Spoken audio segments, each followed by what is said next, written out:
Hello mga kasalon, magpipixie cut tayo. Medium pixie cut ang gagawin natin. So, start tayo lagi sa likod, sa nape.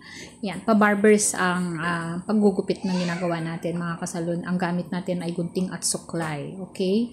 So, unahin natin lagi ang baba para makita natin yung design. At dun sa taas, magle-layer tayo. Ang hawak natin sa buhok ay pa-slant. Depende dun sa taas na gusto natin gawin. Ayan, kailangan pa-slant siya kasi gusto natin paumbok. So, mas panipis sa baba, sa likod, sa baba, and then sa taas ay medyo mahaba. Okay, ganyan lang mga kasalon ang pagpipixie cut.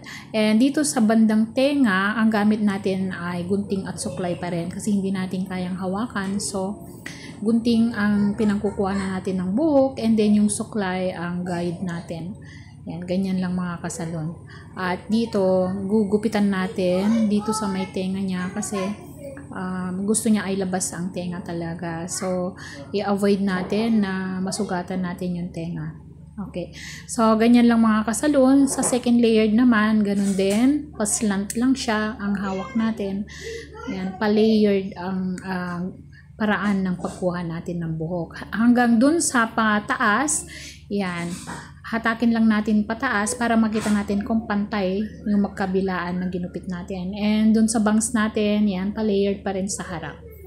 Yan. So, ganyan lang mga kasalon. Basta kapag tayo ay nagpipixie cut o nagle-layered, yan, magsi-sectioning tayo ng maayos. Yan, ito yung outcome ng ating